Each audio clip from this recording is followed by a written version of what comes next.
নমস্কার বন্ধুরা, সাধনা কিচেন ব্লগে সকলকে স্বাগত জানাই। আজকে আমি সয়াবিনের একটা রেসিপি নিয়ে আবারও হাজির হয়ে গেলাম।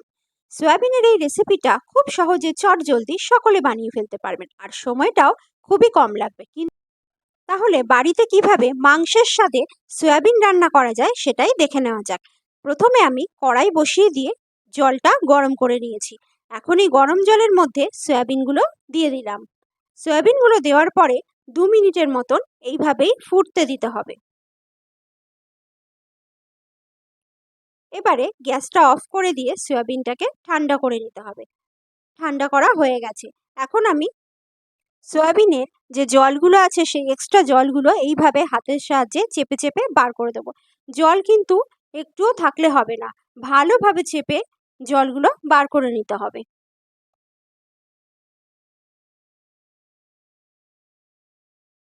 এইভাবে চেপে চেপে সব সয়াবিনের জল বার করে দিয়েছি।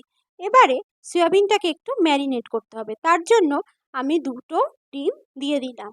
এবারে স্বাদ মতন নুন দিলাম, আর ধনে গুঁড়ো হাফ চামচ, জিরে গুঁড়ো হাফ চামচ, সাথে হলুদ গুঁড়ো দিলাম, আর Kashmiri red chilli powder half চামচ দিয়ে দিলাম। এবার সব উপকরণগুলি সয়াবিনের সাথে মাখিয়ে নিতে হবে।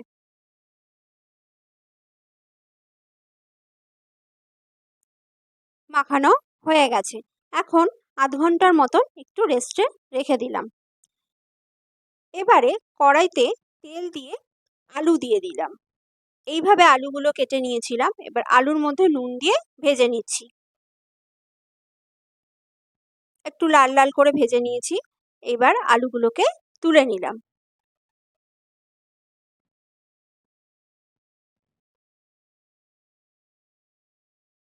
ওই তেলের মধ্যেই ম্যারিনেট করা সয়াবিনগুলো দিয়ে দেব। আপনাদের কাছে সময় কম থাকলে 10 মিনিটের মতো ম্যারিনেট করেও রাখতে পারেন। এবারে সয়াবিনগুলো দেওয়ার পরে ভালোভাবে একটু ভাজা ভাজা করে নিতে হবে। সয়াবিনগুলোর কালারটা ভাজতে ভাজতে চেঞ্জ হয়ে আসবে, তখনই সয়াবিনগুলো তুলে নিতে হবে। দেখুন, সয়াবিনগুলো ভাজা ভাজা হয়ে গেছে, কালারটাও একটু চেঞ্জ হয়ে গেছে। এখন আমি সয়াবিনগুলো একটা পাত্রে তুলে নিচ্ছি।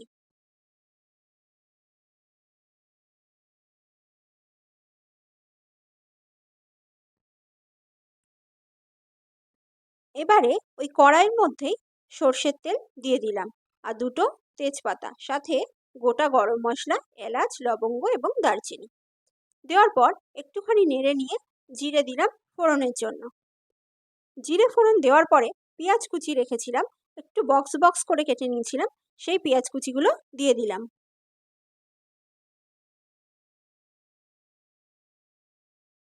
পেঁয়াজগুলো হালকা ব্রাউন কালার হয়ে যাবে, তখনই এই আদা, রসুন আর কাঁচা লঙ্কার পেস্টটা দিয়ে দিলাম। আদা, রসুন আর লঙ্কার পেস্টটা দেওয়ার পর একটু নাড়াচাড়া করে কষিয়ে নিতে হবে।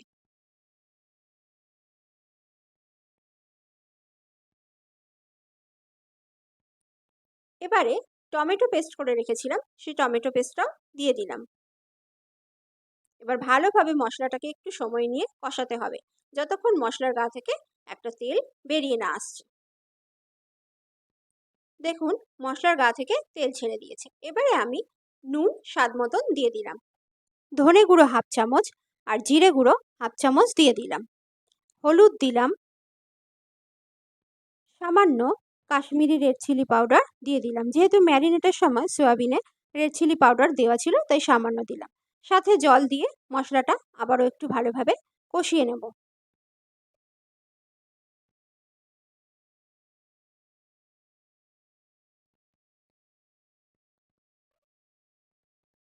মশলাটা নাড়াচাড়া করে ভালোভাবে কষিয়ে নেওয়া হয়ে গেছে। এবারে যে আলুটা ভেজে রেখেছিলাম সেই আলুগুলো দিয়ে দেব। আলুগুলো দেওয়ার পর সয়াবিনগুলো দিয়ে দিলাম। এবার আলু আর সয়াবিনটা ভালোভাবে মশলার সাথে নাড়াচাড়া করে নিতে হবে। মাছ মাংস খেতে ইচ্ছে না করলে মাঝে মাঝেই এইভাবে সয়াবিনের রেসিপিটা বাড়িতে বানিয়ে ফেলা যায়। তাহলে আপনারাও মাঝে মাঝে এইভাবেই সয়াবিনটা বানিয়ে ফেলবেন। এখন জল দিলাম সামান্য। এবার ঢাকা দিয়ে 10 মিনিটের মতন কুক হতে দিতে হবে। এখন ঢাকাটা খুলে একটু নাড়াচাড়া করে নিলাম। জলটাও একটু শুকিয়ে এসেছে, আলুটাও সেদ্ধ হয়ে গেছে। এখন গরম মশলার গুঁড়ো ওপর থেকে ছড়িয়ে দিলাম, আর ধনেপাতা কুচি ছড়িয়ে দিলেই রান্নাটা একেবারে রেডি হয়ে যাবে। তাহলে আমার এই রেসিপিটা যদি ভালো লাগে অবশ্যই সাবস্ক্রাইব করবেন এবং পাশে থাকা বেল আইকনটি প্রেস করে দেবেন, যাতে নতুন কোনো রেসিপি আসলে তার নোটিফিকেশনটা আপনাদের কাছে পৌঁছে যায়।